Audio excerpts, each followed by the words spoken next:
Once there was a very sweet sage.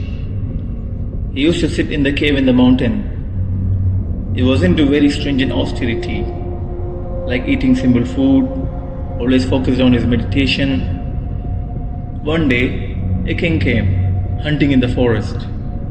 He found the cave, went inside, and saw the sage, totally absorbed in his meditation.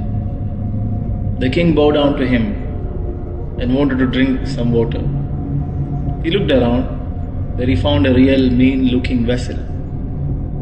The king thought, such a wonderful human being, so deep in his meditation, so dedicated, why should he use such a mean-looking vessel? He wrote back and sent some of his men and said, reward two of the most wonderful golden vessels for him to use. So the king's people went back, took away the sage's mean-looking vessel and put up the golden vessels. After a few days, the sage opened his eyes to perform his morning ablution and also for other purposes. He looked for his vessel. It was not there, but instead found the two golden vessels. It was not very convenient. They were too elaborate and heavy, but he decided to use them because there was nothing else. Life went on for a few days. One day, a very mean-looking person with a mean mind and intention came in that direction. He walked into the cave, and the first thing his eyes fell on the golden vessel. Then the sage welcomed this man, served him a small meal he had. The man ate, but his eyes were fixed on the golden vessel. The moment the sage closed his eyes to meditate, the man picked up the golden vessel and ran. When he ran, the sage saw in his meditation this man running away with just one golden vessel. Then the sage ran behind him. Both of them ran.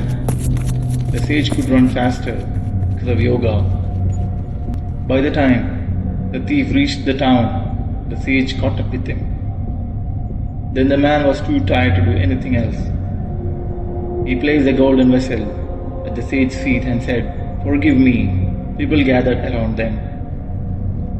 The sage said, No, I had one more. You just forgot to take the other one. I just came here to give you the other one." The man didn't know what to do.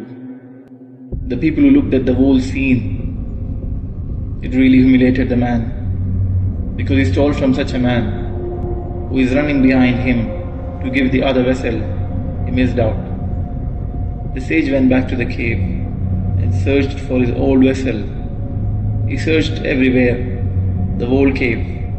In the process of turning everything around, he pulled out something. The few baby mice fell out, and the mother mouse was terrified and ran away, abandoning the children.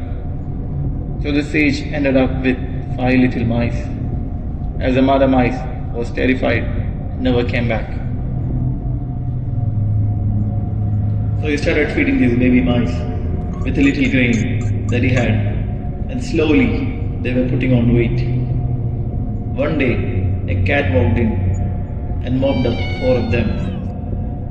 The 5th one went and hid in a corner and escaped. Then this one, he was feeding it and making it grow. Then one day, the cat came again and he chased away the cat, but the mouse was so terrified. So the sage, out of his compassion, thought, how long can I protect this mouse? Every time the cat comes in, I will have to come out of meditation. This won't work. Out of his capabilities, he decided to turn this mouse into a fierce cat. So the mouse became a cat. So the other cat stopped coming because there is a fierce cat.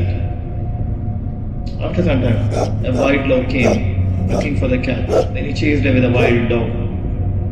But the wild dog hung around, waiting for an opportunity to get the cat. Then he thought, this doesn't work. Again he used his power and turned this cat into a dog. The dog was fine for some time. It liked to roam around. And one day, He came running into the cave with tail in between his legs.